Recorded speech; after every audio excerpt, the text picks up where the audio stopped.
Hello students, previous class में हम लोग फैक्टोरियल से रिलेटेड कंसेप्ट और फैक्टोरियल से रिलेटेड हम लोग वर्क करना सीखे थे। आज हम लोग परमुटेशन में आगे स्टडी करेंगे, जिसमें हम परमुटेशन पढ़ने से पहले काउंटिंग करने के दो मेथड्स पढ़ेंगे। तो हम लोग फंडामेंटल प्रिंसिपल ऑफ काउंटिंग, चूँकि इसकी सहायता से आप परमुटेशन में बहुत सारे वर्क कर सकते हैं, क्वेश्चंस बना सकते हैं। क्वेश्चंस बनाने के लिए बहुत ही इंपॉर्टेंट टूल्स हैं। तो आइए हम लोग पढ़ते हैं फंडामेंटल प्रिंसिपल ऑफ काउंटिंग।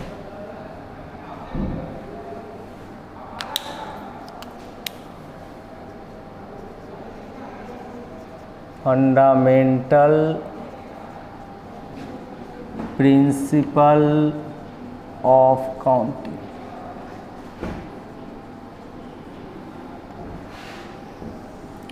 ठीक है, फंडामेंटल प्रिंसिपल ऑफ काउंटिंग दो प्रकार के होते हैं। एक होता है मेरा मल्टीप्लिकेशन रूल और दूसरा होता है एडिशन रूल। इसमें हम लोग बहुत सारे ऐसे सिस्टम हैं जिसका काउंटिंग में मल्टीप्लाई का इस्तेमाल करते हैं, और कुछ ऐसे सिस्टम हैं जिसमें काउंटिंग में हम लोग एडिशंस का इस्तेमाल करते हैं। तो मल्टीप्लिकेशन रूल क्या है, उस पर हम लोग वर्क करते हैं। पहला है मल्टीप्लिकेशन रूल। इस पर हम लोग वर्क करेंगे। If a work capital A, if a work capital A can be done by m wage, if a work capital A can be done by m wage and another work B can be done by n wage। हमने क्या लिखा कि ए मेरा कोई काम है, उस काम को हम लोग m तरीके से कर सकते हैं, कंप्लीट कर सकते हैं, और B मेरा कोई काम है, उसको हम लोग n तरीके से कंप्लीट कर सकते हैं। और and C is a work which can be done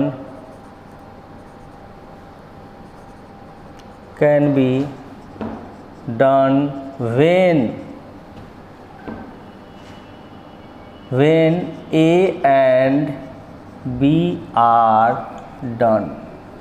देखिए, इसमें हमने बताया कि सी एक ऐसा काम है जो ए और बी के होने पे होता है। Then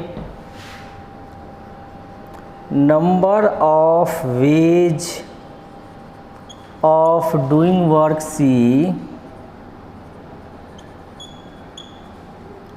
C equal to m by n ways. यहाँ पे हम लोग एक कोई ऐसा काम है जिसको m तरीके से, और b एक ऐसा काम है जिसको n तरीके से कर सकते हैं, और c एक ऐसा वर्क है जो a और का इस्तेमाल हो, एंड का इस्तेमाल हो तो हमेशा मल्टीप्लिकेशन का ध्यान रखना है, और का इस्तेमाल होता है तो एडिशन है। तो यहाँ पर हमने लिखा कि c is a work which can be done when a and b are done, then number of ways of doing work c equal to m into n ways. इसी को हम लोग मल्टीप्लिकेशन रूल कहते हैं। जैसे सपोज कीजिए कि यहाँ पे हम कह सकते हैं कि ए है और यहाँ सी है और बी एक पोजीशन है। अब हमको ए से सी तक पहुँचना है। ए से बी तक पहुँचने के लिए 2 वेज हैं, और बी से सी तक पहुँचने के लिए 3 वेज हैं। कि ए से बी तक हम 2 रास्ते से पहुंच सकते हैं, और बी से सी तक 3 रास्ते से पहुंच सकते हैं। तो डायरेक्ट हमको ए से सी नहीं आ सकते हैं, क्योंकि हमको बी के पास आना ही पड़ेगा। यानी कि जब हम ए से बी तक आएंगे और बी से सी तक जाएंगे, तब हम ए से सी तक पहुंच पाएंगे। यानी कि अगर ए से बी तक के काम को ए ले लें और बी से सी तक के काम को बी ले लें, तो उस केस में यहाँ से यहाँ तक आने का तरीका, इसमें हमने m वेज पढ़ा है, यहाँ से यहाँ तक n, तो या a से c तक आने के लिए हमको दोनों मल्टीप्लाई करना होगा। तो इस केस में हम a से b तक आएंगे तो 2 वेज से हम लोग आ सकते हैं, और बी से सी तक आने के लिए 3 वेज हैं, यानी डायरेक्ट मेरा काम कंप्लीट नहीं हो रहा है, बी तक हमको आना ही पड़ेगा सी तक जाने के लिए।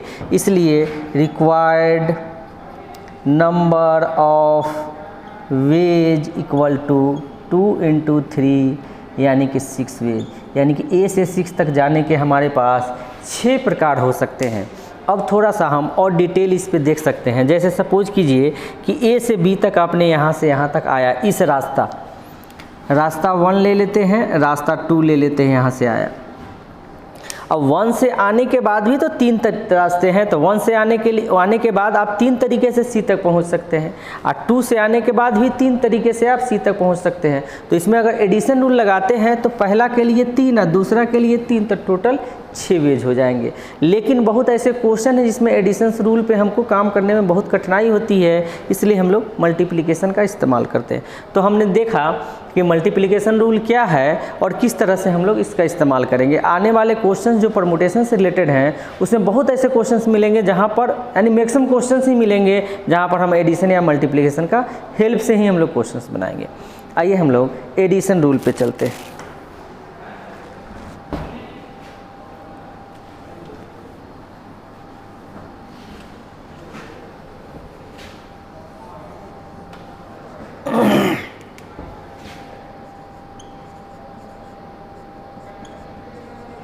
एडिशन रूल, इसमें हम लोग बात करेंगे if a work a can be done by m ways and another work b can be done by n ways and c is a work which can be done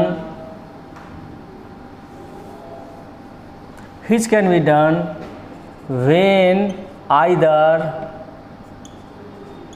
a or b can be done, then number of ways of doing work C is m plus n ways. यहाँ मैंने लिखाया और का इस्तेमाल किया, जहाँ भी और रहे और की बात हो तो आपको समझ लेना है कि हमको एडिशन रूल का ही इस्तेमाल करना है। तो यहाँ हमने इसमें दिखाया कि ए कोई एक वर्क है जिसको m वेज से डन कर सकते हैं और b एक कोई वर्क है जिसको n वेज से कर सकते हैं, और c एक ऐसा वर्क है जो a के करने से भी कंप्लीट हो जाए और b के करने से भी कंप्लीट हो जाए। तो उस केस में c जो वर्क है उसको टोटल नंबर ऑफ वेज करने का होगा, वो दोनों का एडिशंस होगा। जैसे इस पर एक एग्जाम्पल ले सकते हैं। सपोज कीजिए कि हमारे पास एक टारगेट दिया हुआ है, एक टारगेट है t, मान लेते हैं एक टारगेट है और इसको हिट करने के लिए मेरे पास बहुत सारे इक्विपमेंट्स दिए हुए हैं। जैसे कि बहुत सारे हथियार हैं, ए है, बी है, सी है, डी है, ठीक है। अब इस टारगेट को हिट करने के लिए ए हथियार से भी हम अगर चाहे तो इसको हिट कर सकते हैं। यानी मेरा वर्क क्या है, मेरा काम है इस टारगेट को हिट करना। तो ए से भी मेरा काम कंप्लीट हो रहा है, बी से भी मेरा काम कंप्लीट हो रहा है, सी से भी मेरा काम कंप्लीट हो रहा है, डी से भी मेरा काम कंप्लीट हो रहा है। यानी इससे भी मेरा काम कंप्लीट हो जाएगा, इससे भी मेरा काम कंप्लीट, इससे भी। तो रिक्वायर्ड नंबर ऑफ वेज होंगे, रिक्वायर्ड नंबर ऑफ वेज इस केस में हम लोग लिख सकते हैं 4 वेज से। यानी कि टारगेट को हिट करने का काम है, मेरे पास 4 हथियार हैं जिसको कि हम हिट करके उसको टारगेट को हिट कर सकते हैं। तो उस केस में मेरे हर केस से मेरा काम कंप्लीट हो रहा है, इसलिए हम लोग इसमें एडिशन रूल का इस्तेमाल करेंगे। यानी सीधे सारे वेज को ऐड अप कर देते हैं।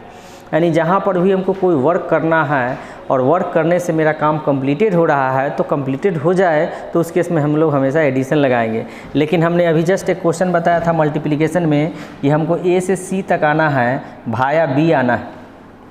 यहाँ से यहाँ तक आने के 2 रास्ते हैं, 2 वेज हैं, और यहाँ से यहाँ तक आने के 3 वेज है। तो मेरा डायरेक्ट ए टू सी का काम कंप्लीट नहीं हो रहा है। यानी कि यहाँ से यहाँ तक आके तब फिर यहाँ से यहाँ तक जाना होगा, तब मेरा काम कंप्लीट होगा। चूँकि हमको ए से सी तक जाना है, इसलिए इसका वेज और इसके वेज को, दोनों वेज को हम लोग मल्टीप्लाई करते हैं। तो ये मेरा बेसिक है जो फंडामेंटल प्रिंसिपल ऑफ काउंटिंग है, जिसकी सहायता से हमको बहुत सारे क्वेश्चंस बनाने होंगे। चलिए इस पे एक आध क्वेश्चन हम लोग लेते हैं, देखते हैं कैसे वर्क करना है।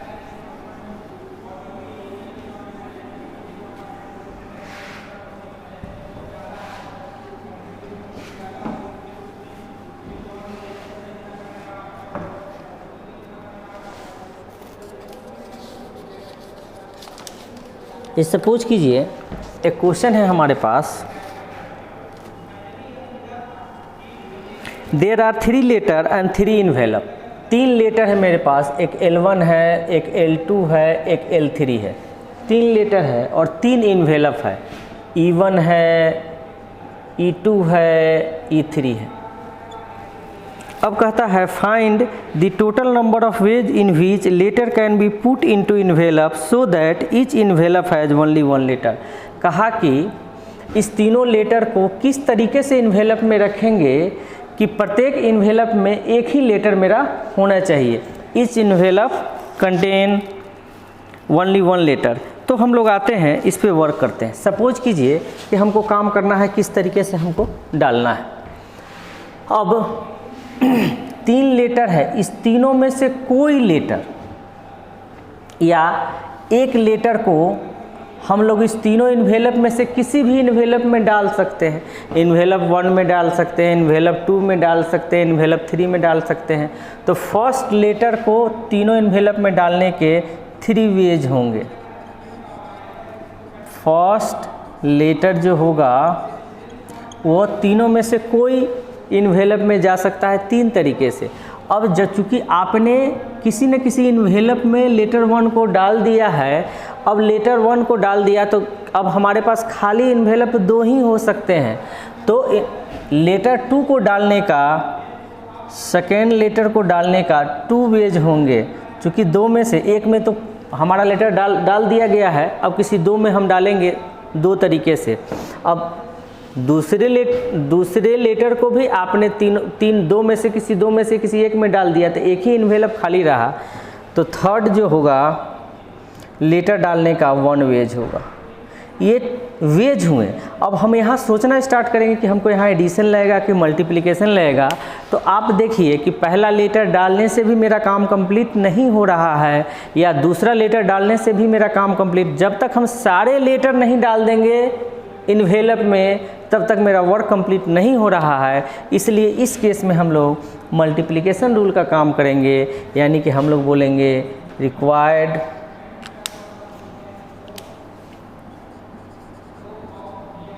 नंबर इक्वल टू 3 × 2 × 1 यानी 6 वेज। यानी कि हम लोग कह सकते हैं कि लेटर को इन्वेलप में रखने का 6 तरीका है, 6 तरीके से हम लोग सिस्टम पे डाल सकते हैं। तो इस तरह से हम लोग एडिशन और मल्टीप्लिकेशन से रिलेटेड वर्क करते हैं, देखते हैं। आइए हम लोग इसी में आगे बढ़ते हुए परमुटेशन पे वर्क करते हैं कि व्हाट इज़ परमुटेशन और कैसे इस पे हमको काम करना चाहिए।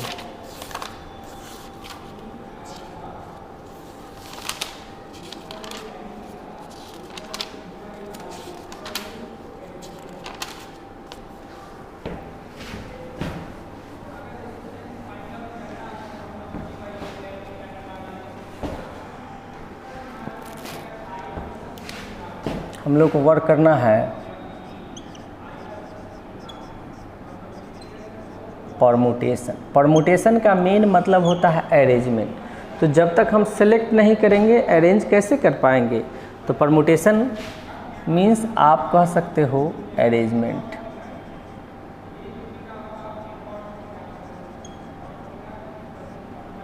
ठीक है, हम उसको इस तरह से डिफाइन करते हैं।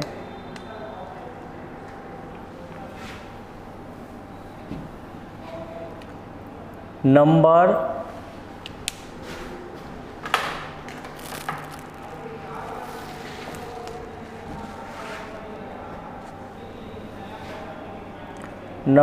Of different arrangement can be made by different things taken some or all at a time is called permutation। Permutation का मतलब हो गया कि हमारे पास डिफरेंट थिंग्स दिए रहेंगे, उसमें से सारे थिंग्स को लेके या कुछ कम को लेके अरेंज कितने तरीके से कर सकते हैं उसी को परमुटेशन कहते हैं। जैसे सपोज कीजिए एग्जाम्पल के तौर पे लिखा हुआ है, हमारे पास 3 लेटर है A B C और हमसे पूछा गया कि किसी 2 लेटर का इस्तेमाल करके आप कितना वर्ड बना सकते हो, यानी कि 2 लेटर का इस्तेमाल करके या इसमें से कोई 2 लेटर को आप कितने तरह से अरेंज कर सकते हो। तो हम लोग 2 लेटर को सेलेक्ट करेंगे, तो A B ले लिए तो ऐसे लिख सकते हैं या B A लिख सकते हैं। ठीक है, अगर हमने A B लिया होता तो फिर आइए अगले केस में आएंगे, B C लेते या C A लेते, या B C लेते या C B लेते, या A C होता या C A होता। अब हमारे पास 3 डिफरेंट लेटर से 2 लेटर को लेके अरेंज करने का इससे ज़्यादा तरीका नहीं हो सकता है। या तो पहले ये बाद में भी अरेंजमेंट है, या B A ले सकते हैं। टोटल नंबर ऑफ़ वेज यहाँ 6 आएंगे। यहाँ 6 क्यों आएंगे, यहाँ हम लोग एडिशन रूल क्यों लगाएंगे? क्योंकि मेरे पास 2 लेटर को लेने का वर्क है, तो आप कोई 2 लेटर ले लीजिएगा, मेरा काम कंप्लीटेड हो रहा है। इसलिए हम लोग नंबर ऑफ़ वेज यहाँ लिखेंगे तो ये होगा number of ways equal to 6। तो इस तरह से हम लोग सिस्टम को लेके अरेंज करते हैं, लेकिन हम लोग एक फार्मूला भी इस पे आगे डिराइव करेंगे।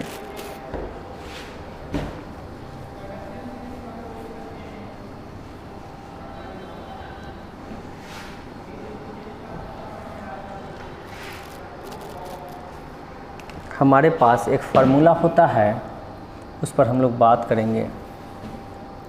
Number of ways of arrangement of n different things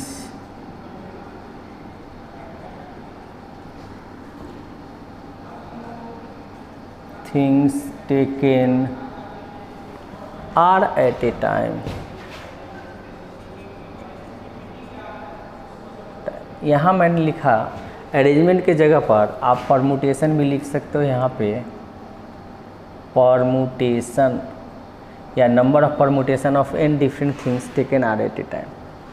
ठीक है, यानी कि हम ये लिखे हैं कि n डिफरेंट थिंग्स में से आर थिंग्स को सेलेक्ट करके अरेंज करने का तरीका, उसका एक नोटेशन है। इस नोटेशन को हम लिखते हैं NPR, या इसी को हम लिख सकते हैं PNR, या इसी को हम लोग लिख सकते हैं PN, या इसी को PNR। इतने तरह से डिनोट किया जाता है। कभी जैसे मान लिया कि हम ये जान रहे हैं, ऐसा अगर लिख देगा तो हमको समझना होगा कि इसका मतलब क्या होता है और इसका फार्मूला क्या होता है। इसका फार्मूला होता है n factorial by n minus r factorial. ठीक है, कि n डिफरेंट थिंग्स में से r थिंग्स को सेलेक्ट करके अरेंज करने के तरीका को हम लोग NPR लिखते हैं, और उसका वैल्यू होता है n factorial by n minus r factorial. इसके डेरिवेशंस पे चलते हैं कि ये कैसे हो रहा है और नहीं हो रहा है। तो आइए हम लोग इस चीज़ को देखते हैं। जैसे हम यहाँ एक इसको समझने के लिए एक एग्जाम्पल ले रहे हैं। जैसे सपोज कीजिए कि ABC 3 लेटर से 3 लेटर में से 2 लेटर को सिलेक्ट करके अरेंज करने का तरीका में हमने क्या किया था कि AB लिया था, BC लिया था, AC लिया था, ऐसे करके 6 वेज हमने अभी जस्ट एग्जाम्पल में दिखाए थे। तो हम ये कह सकते हैं कि 3 डिफरेंट लेटर में से 2 लेटर को लेके अरेंज करने का वही तरीका होता है जो 3 डिफरेंट थिंग्स से 2 वैकेंट पैलेस को फिल करने का होता है। तो यहाँ पर हम लोग 6 वेज आए थे, हम लोग यहाँ क्या करेंगे कि 2 वैकेंट पैलेस, चूँकि 2 को लेके अरेंज करना था, 3 डिफरेंट थिंग्स से 2 वैकेंट पैलेस को फिल कीजिए। तो आप पहला पोजीशन को 3 वेज से डाल सकते हो, फिल कर सकते हो। इसलिए फिल कर सकते हो कि तीनों में से कोई यहाँ पे लेटर इस्तेमाल हो सकता है, और दूसरी जगह को हम लोग 2 वेज से फिल कर सकते हैं। यानी कि रिक्वायर्ड नंबर जो मेरे पास होगा ये हो जाएगा 3 × 2 यानी कि 6। वहाँ पर हमने सेलेक्ट करके अरेंज करके 7 डाला था। अब 3 डिफरेंट थिंग्स में से 2 थिंग्स को सेलेक्ट करके या 2 वैकेंट पैलेस को भरें तो भी हमारे पास 6 वेज आए। तो हम लोग कह सकते हैं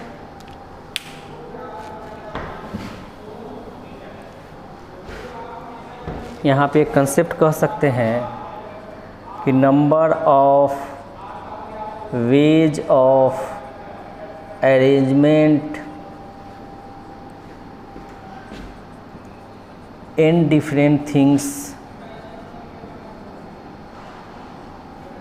taken are at a time equal to number of ways of filling our vacant palace